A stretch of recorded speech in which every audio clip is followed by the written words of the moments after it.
Hi friends, welcome to கிட்டியா சமையல் vlogs. இன்னைக்கு bachelor ரெசிபியில் என்ன பார்க்க போகிறேன்னு பார்த்தீங்கன்னா, கல்யாண வீட்டு பொரியல் மாதிரியே கோஸ் பொரியல் தான். ஈஸியாக செஞ்சிடலாம். இப்போ வாங்க வீடியோக்குள்ளே போயிடலாம். கோஸு, கடுகு, உளுத்தம்பருப்பு, கடலைப்பருப்பு, பெருங்காயம், பச்சை மிளகா, தேங்காய், உப்பு.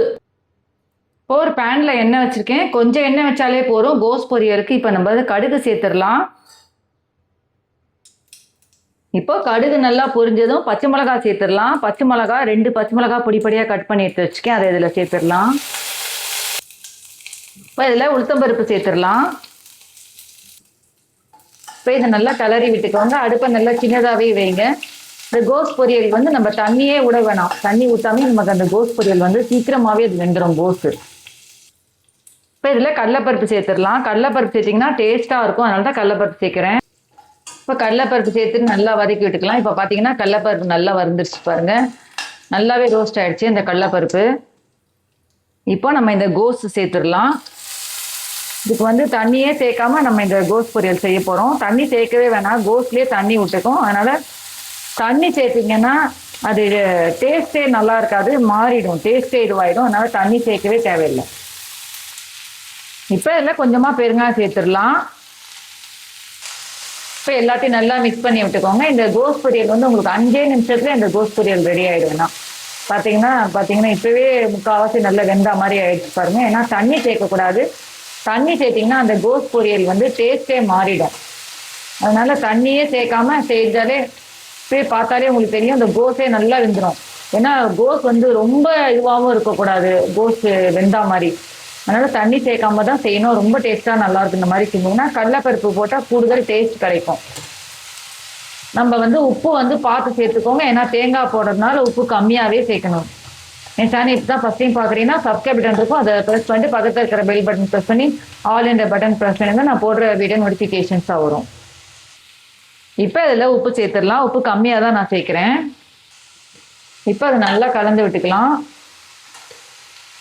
கடலைப்பருப்பு சேர்க்கும் போது நம்ம அந்த ஒரு கிரன்ச்சினஸ் இருக்கும் அந்த கோஸில் சாப்பிடும் போது. அதனால தான் அந்த கடலைப்பருப்பு சேர்க்குறோம். இதை கோஸ்லேயே நம்ம கூட்டு பண்ணலாம், கோஸ் பொரியல் டிஃப்ரெண்ட்டு, மஞ்சப்பொடி போட்டு அந்த மாதிரி டிஃப்ரெண்ட்டாகவும் பண்ணலாம். வெங்காயம் இதெல்லாம் போட்டும் அந்த கோஸ் பொரியல் செய்யலாம். அந்த மாதிரி டிஃப்ரெண்ட் வெரைட்டிஸு கோஸ் பொரியல்லே செய்யலாம். கோஸ் கூட்டு செய்யலாம், கோஸ் ரைஸ் செய்யலாம் கோஸ்லேயே. அதுக்கப்புறமா பார்த்தீங்கன்னா கோஸில் பக்கோடா செய்யலாம். இந்த மாதிரி நிறைய டிஃப்ரெண்ட் வெரைட்டிஸ் இதில் பண்ணலாம் கோஸில். இப்போ அது நல்லா எல்லாத்தையும் வதக்கி விட்டுக்கலாம். இப்போ பார்த்தீங்கன்னா தெரியும் நல்லா கொஞ்சம் நல்லா முக்கால்வாசி எல்லாமே வந்துருச்சு பாருங்கள். தண்ணி கூட நான் எதுவுமே சேர்க்கல. தண்ணி சேர்க்காம தான் நான் செஞ்சுருக்கேன். இது ரொம்ப டேஸ்ட்டாக, ரொம்ப சிம்பிளாக, ஈஸியாக செஞ்சிடலாம். சாம்பார் சாதம், ரச சாதம், இது எல்லாத்துக்குமே சைட் டிஷ்ஷாக அதை வச்சு சாப்பிடலாம். இப்போ இதில் தேங்காய் சேர்த்துடலாம். தேங்காய் ஒரு 4 ஸ்பூன் தேங்காய் எடுத்து வச்சுருக்கேன். அது இதில் சேர்த்துடலாம். சேர்த்துட்டு நல்லா மிக்ஸ் பண்ணிக்கலாம். இப்போ பார்த்தீங்கன்னா ஒரு சிம்பிளான ஒரு கோஸ் பொரியல் ரெடி ஆகிடுச்சு பாருங்கள். பேச்சுலர்ஸ்க்கு ரொம்ப ஈஸியாக இது செஞ்சிடலாம் அந்த கோஸ் பொரியல். அதே சமயத்தில் ரொம்ப கடலைப்பருப்பெல்லாம் போட்டு செஞ்சால் ரொம்ப டேஸ்ட்டாகவும் ரொம்ப நல்லாவும் இருக்கும். இன்க்ரீடியன்ஸ் பார்த்தீங்கனாலே உங்களுக்கே தெரியும், கம்மியான இன்க்ரீடியன்ஸில் தான் இப்போது செஞ்சுருக்கேன். ஆனால் ரொம்ப டேஸ்ட்டாக நல்லாயிருக்கும் இந்த மாதிரி செஞ்சால். இப்போ ஒரு அருமையான ஒரு கோஸ் பொரியல், சிம்பிளான ஈஸியான கோஸ் பொரியல் ரெடி ஆகிடுச்சு பாருங்கள். பவுலில் ட்ரான்ஸ்ஃபர் பண்ணிக்கலாம்.